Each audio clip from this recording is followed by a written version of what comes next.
Picture this. A former prince, a former president, and a sharp-tongued political commentator are all caught up in the same controversy, and at the center of it lies the UK's free speech debate. This isn't satire.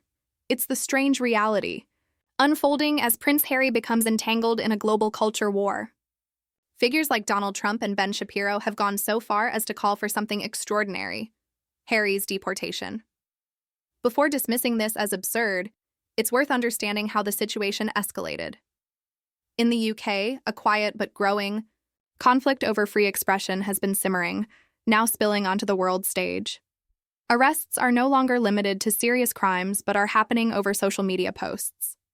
Ordinary citizens, journalists, and even comedians such as Graham Linehan have found themselves in court for online remarks.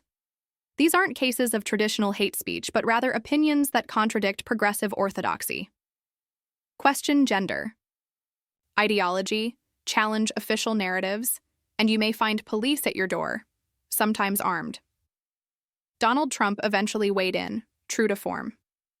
In a discussion with Nigel Farage at the Oval Office, he expressed disbelief over what was happening, in Britain calling it strange and not a good thing. For someone whose political career was built on opposing political correctness, this was more than casual commentary. It was a signal. The debate intensified when Ben Shapiro joined the conversation on Fox News. He strongly criticized the UK's climate around free expression and, half in jest yet pointedly, called for Prince Harry's deportation. Why Harry? Now living in California, he has become a symbol of progressive elitism. Critics argue that Harry and Meghan have embraced the same culture of censorship currently tightening its grip in Britain. The irony is stark. While UK citizens face arrests for social media posts, Harry, a non-citizen, moves freely, despite allegedly championing narratives that align with censorship. This dynamic has made him a convenient target for Trump supporters and conservative commentators. He's a royal, a celebrity, and linked to America, an ideal scapegoat. Yet beneath the mockery lies a deeper shift. Elon Musk's platform X highlights just how much the battle over free speech has become a defining issue, not just in the UK, but worldwide. X, formerly known as Twitter, has become ground zero for this conflict. Journalists such as Hannah Kirkpatrick have gone viral for exposing censorship, biased policing, and the steady erosion of open debate in Britain. Her videos have struck such a chord that American followers have messaged her in alarm, fearing she might be arrested simply for speaking her mind. Some even suggested she seek political asylum. That's how dire the situation looks from abroad. Then came the moment that intensified the spotlight. Comedian Graham Linehan standing outside a courtroom announcing he was finished with Britain. Once celebrated for his sitcoms, he now says he cannot live in a country where truth and comedy are treated as crimes. His words weren't theatrical. They carried the weary tone of someone watching a nation they loved slowly twist into something unrecognizable. The arrests, the censorship online, and the silence from mainstream British media have created a vacuum. Into that vacuum have stepped American voices. While UK officials insist that free speech is intact, the reality on the ground tells a very different story. And with Trump and Shapiro weighing in, the issue has gone global.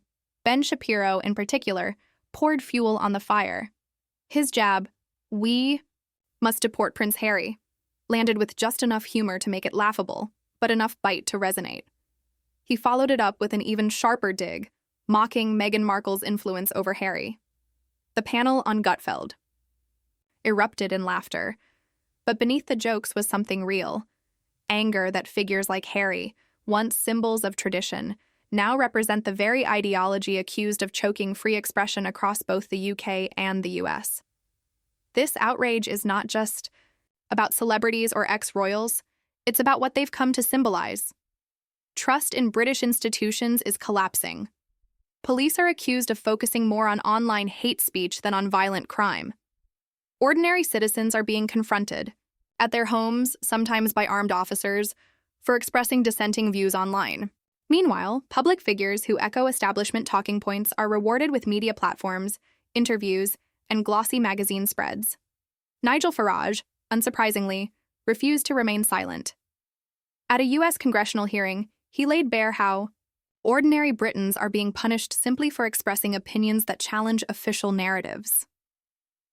Just a few years ago, many of these views were considered mainstream.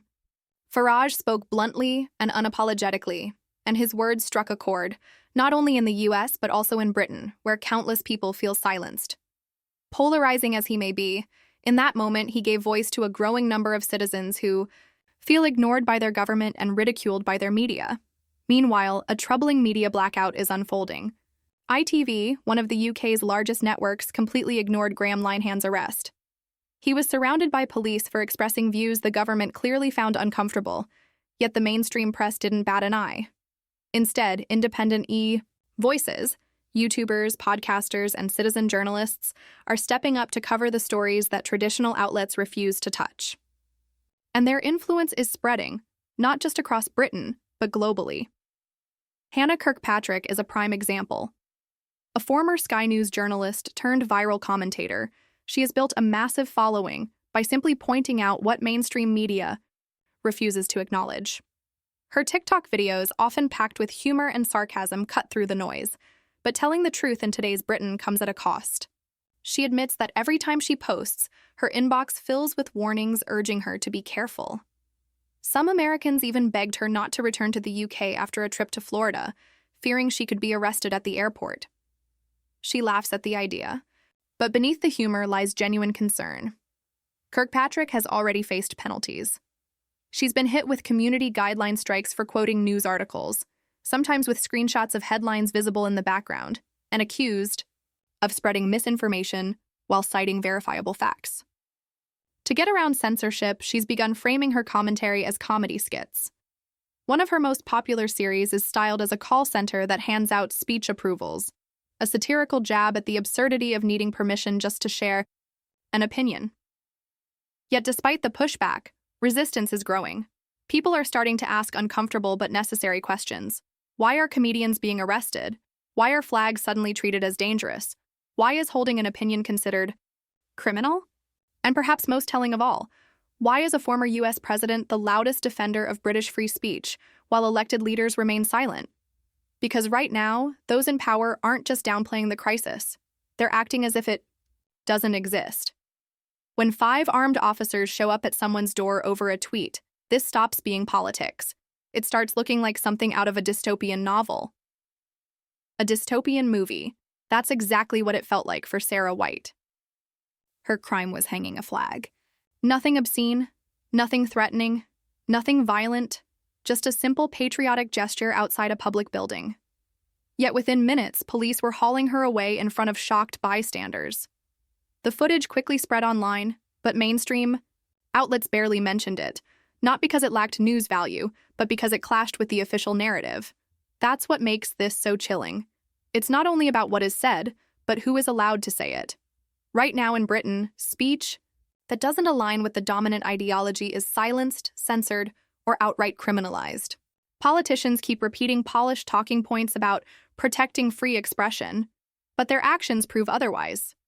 People are being arrested over pronoun disputes, comedy sketches are flagged as hate speech, and officials stand on stage insisting everything is fine, when the evidence says the opposite. Take Karma, the government's poster boy for "Nothing to See Here." He stood before cameras, confidently declaring that Britain has always protected free speech, repeating it like a mantra. But behind closed doors, the whispers and the mounting cases tell another story. This is the same man who, when confronted by U.S. lawmakers such as J.D. Vance about censorship, flatly denied there was an issue. He did it twice, once in the Oval Office and again at Trump Turnberry. Both times, without hesitation. Both times, with a straight face. The contradiction is staggering. While the government pretends nothing is wrong, people like Graham Linehan are leaving, not because they want to, but because they feel they have no choice. For someone who helped shape Britain's cultural identity through satire and comedy, the idea of being treated like a criminal for speaking out was too much.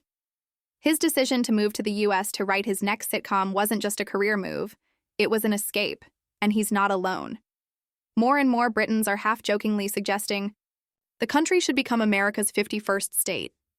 At least there, they argue, free speech still carries weight.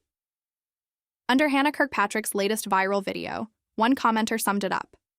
Somewhere along the way, Britain stopped being the home of sharp debate and fearless comedy and started becoming a place where opinions get you punished. The thousands of likes beneath that comment showed just how many people quietly agree. Cuffed. That's what's happening to people in Britain for expressing opinions. Even Elon Musk's platform, X, has become a kind of digital embassy for UK dissidents, keeping their voices alive through reposts and retweets. Commentators like Hannah Kirkpatrick aren't just gaining attention at home, their reach now stretches across borders. Her videos don't simply go viral, they travel, sparking debates in America and beyond, and Americans are paying attention. They're beginning to ask serious questions. Is this what the future holds if we're not vigilant? Could the same creeping authoritarianism take root here too? The uncomfortable answer is yes.